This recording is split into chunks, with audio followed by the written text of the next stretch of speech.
네, 기업 소개팅 오늘 화장품 섹터 커버하신 박현진 연구원을 다시 만났습니다. 연구원님, 예전에 그 소개팅의 여왕이셨던 어떤 리즈 시절이 있다면 언제쯤으로 기억하세요? 아무래도 20대 때가 조금 더 지금보다 더 나았지 않았을까. 지금 20대 아니셨어요? 저는 20대라고 생각했는데. 아닙니다. 제가 곧 40을 바라보는. 네, 저희가 이런 얘기를 왜 드렸냐면은 오늘 저희가 소개해드릴 기업도 과거의 그 여왕의 자리를 되찾으려는 리즈 시절을 되찾으려는 그런 기업이라서 그렇죠. 네, 맞습니다. 사실 아모레퍼시픽을 소개해 드리려고 해요. 사실 아모레퍼시픽이 예전에 2010년부터 2015년 정도까지 굉장히 좋은 시기를 맞아요. 겪었다가 최근에 조금 굉장히 좀 어려운 시기를 지나가고 있는데 좀 그 여왕의 어떤 자리를 다시 되찾을 수 있을까라고 조금 많이 고민하시는 시기가 지금인 것 같아요. 네, 그래서 오늘 화장품 소개팅으로 준비를 해봤습니다. 여왕의 자리를 되찾을까? 아모레 퍼시픽 편 지금부터 시작하도록 하겠습니다. 네, 이 회사가 이제 화장품 회사라는 거는 모두가 좀 아실 것 같은데 그 속에 브랜드가 굉장히 또 다양하잖아요. 네. 또 글로벌 브랜드와도 경쟁 관계가 좀 치열할 것 같은데 그 부분부터 저희가 좀 짚어볼까요? 네, 그러시죠. 아모레퍼시픽의 주요 브랜드는 설화수를 잘 아실 거예요. 네. 그리고 헤라나 라네즈, 그리고 이제 중저가 브랜드 중에서는 이니스프리가 있습니다. 헤어케어 쪽도 많이 갖고 있는데 미장센이나 려 같은 브랜드가 이제 아모레퍼시픽을 대표하는 브랜드라고 보실 수가 있어요. 럭셔리 브랜드 비중이 한 50%가 넘어가고요. 네, 굉장히 높네요. 네, 맞아요. 그중 설화수 매출 비중이 30%대가 넘어갑니다. 그래서 사실상 설화수가 가장 이제 대표되는 브랜드라고 볼 수가 있겠고요. 설화수는 이 부모님 선물 드릴 때도 좋고 약간 고가다 보니까 저희도 좀 좋은 그런 이미지가 있는데 실제로 매출에도 많이 기여를 하는군요. 네, 맞습니다. 굉장히 좀 한국을 대표하는 이제 럭셔리 브랜드 이미지도 있는데 중국에서 굉장히 사랑을 많이 받았었던 브랜드라고 보실 수가 있습니다. 글로벌 화장품 퍼스널 케어 기업 중에서는 이제 두드러지게 에스티로더나 로레알, P&G 같은 회사들을 많이 들어보셨을 거예요. 매출의 사이즈를 좀 비교를 해보면 P&G나 이제 로레알 등이 상위 점유율을 차지하고 있는 것을 좀 알 수가 있고요. 네. 화장품 카테고리가 높은 비중을 차지하는 기업은 비단 로레알이나 이제 에스티로더가 가장 이제 높다라고 보시면 돼요. 그 중에 이제 아모레퍼시픽은 LG생활건강과 2015년도 한 2016년도까지는 유사하게 매출 사이즈를 좀 보였었거든요. 근데 최근 5년간은 계속 좀 고전을 하면서 오히려 LG생활건강이 조금 더 넘어선 상황이라고 보시면 됩니다. 근데 이제 화장품 업계 전체도 그렇고 이 아모레퍼시픽이라는 그 회사도 그렇고 예전과 많이 달라진 것 같아요. 어떻게 보면은 주력하는 지역도 많이 바뀐 것 같고 그리고 어떤 그 유통 채널이랄까요? 어떤 이 방식으로 화장품을 파는지도 많이 바뀐 것 같은데 여기에 따라서 어떤 좀 이 변화가 있었는지 좀 설명을 해주시죠. 사실 2020년, 21년도에 저희 코로나와 이제 같이 동거하는 시기가 길어지면서 맞아요. 대체로 이제 대면 채널보다는 비대면 채널을 좀 선호하는 양상들이 좀 짙어졌었죠. 그래서 이제 오른쪽 그래프 보시면 유통 채널별로는 디지털과 면세 매출이 최근에는 가장 높아졌고요. 트렌드를 보시면 전통 채널이라고 일컬어지는 이제 백화점이나 전문점 채널 같은 쪽은 굉장히 좀 비중이 계속 하락하고 있다라고 보시면 돼요. 판 같은 것들. 네.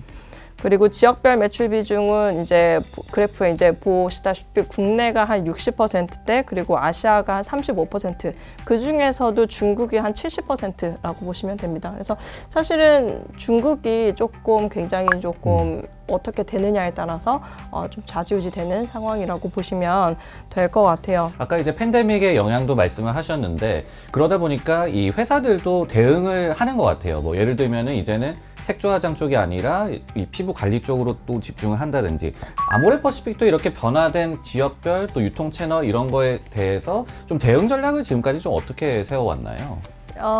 계속해서 이제 디지털 쪽으로 계속 조금 이제 집중을 하고 있는 상황이라고 보시면 될 것 같아요. 네. 사실 오프라인 채널이 온라인 채널보다는 고정비 부담을 더 안고 갈 수밖에 없습니다. 그러니까 예를 들면 임대료라든지 아니면 인건비라든지 여러 가지 비용들이 조금 더 들어갈 수밖에 없기 때문에 사실 최근 2, 3년 사이에 계속해서 비효율적인 점포를 좀 자꾸 줄이는 작업을 했었었고 오히려 그런 어떤 전력을 쪽을 디지털에 집중을 하는 추세로 가고 있어요. 그래서 뭐 옛날보다 이제 아모레퍼시픽의 어떤 비용의 부담이 상당히 좀 가벼워졌다라는 차원에서 좀 긍정적으로 볼 수 있을 것 같습니다.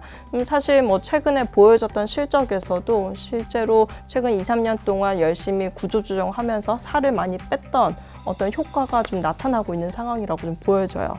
앞서서도 이제 중국에 따라서 좀 희비가 많이 엇갈린 그런 모습이 있었다라고 말씀을 해주셨는데, 최근에 이렇게 좀 힘들었던 데는 한한령이라고 해가지고 중국에서 우리나라 브랜드의 좀 뭐 경쟁도 심해지고 또 수요도 좀 줄어들고 이런 부분도 있었을 것 같고, 그리고 팬데믹이다 보니까 화장도 좀 잘 안 하고 이런 좀 악재들이 있었던 것 같은데, 이런 것들이 그러면은 앞으로 여왕의 자리를 되찾기 위해서 좀 풀릴 걸로 보시는 겁니까? 좀 진단을 해주시죠. 요즘 굉장히 기대감이 높죠. 뭐 2016년도에 저희 사드 배치하고 나서부터 네. 이제 한한령이 2017, 18년도에 굉장히 강하게 나타났었고, 사실상 그때 이제 중국인 관광객들이 안 들어오면서 굉장히 면세 채널이 좀 어려웠었죠. 그리고 사실 조금 이제 좋아지나 했더니 또다시 그 2020년, 21년도에 이제 팬데믹이라는 상황에 맞아요. 맞닥뜨리면서 사실상 5년을 쉬었습니다. 근데 이제는 좋아질 때가 됐죠. 그 기간 동안 뭐 사실 아무것도 안 한 것처럼 보이긴 하지만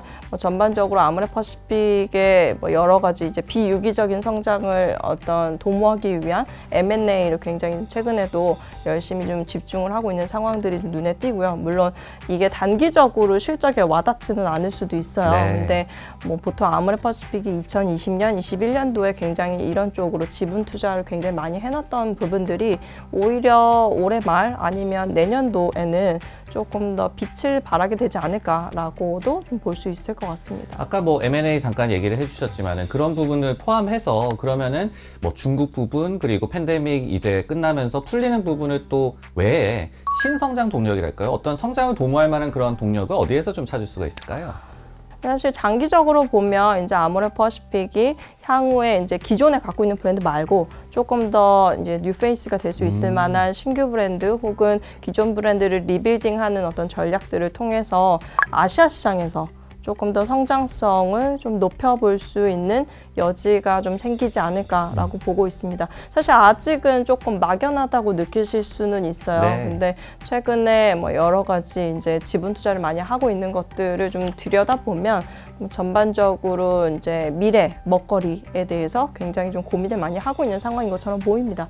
그리고 중요한 거는 사실 아모레퍼시픽이 원래는 오프라인 쪽 매출 굉장히 큰 회사였었고, 네. 그러다 보니까 몸이 굉장히 무거운 회사라는 이미지가 있었었는데 계속해서 구조조정을 많이 하고 온라인 쪽으로 많이 집중을 해놨어요. 그래서 지금 최근에 중국에서의 매출의 상당 부분은 온라인에서 나오고 있는 게 크기 때문에 오히려 온라인 매출 비중이 과반 이상을 넘어가게 되면 그게 아마 저는 올해일 거라고 보거든요. 그래서 오히려 올해가 지나가게 되면 아모레퍼시픽의 어떤 이익의 레버리지 효과가 과거에 우리가 생각했던 그 폭보다는 조금 더 높아질 수 있다라는 점을 보시면 좋을 것 같아요. 그리고 또 변모하고 있는 모습이 어떤 아시아 시장에서의 점유율을 또 높이는 계기, 그리고 그런 부분이 또 실적의 성장의 또 키드라이버가 또 될 수가 있겠죠. 네, 맞습니다. 뭐 사실 아시아에서 성장하는 게 제일 중요하고요. 아무래도 중국 시장이 제일 크니까. 네. 그리고 동남아 시장에서 아모레퍼시픽이 입지를 키워나가는 게 제일 중요하니까요. 그래서 뭐 전반적으로 좀 계속해서 뭔가 소비자들이 느꼈을 때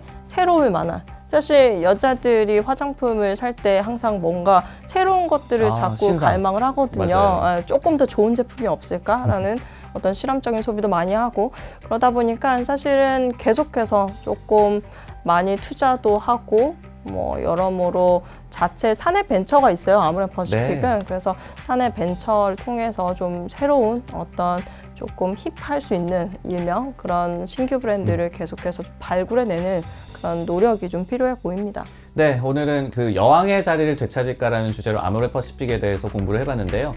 지난번에 패션 회사에 이어서 오늘 화장품 회사에 대해서 소개팅을 해봤어요. 오늘 소개팅은 좀 어떠셨는지?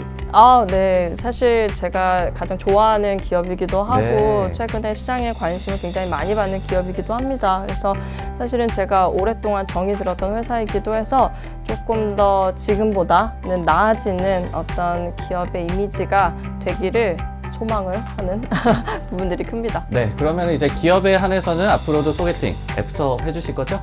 네, 당연하죠. 당연하죠.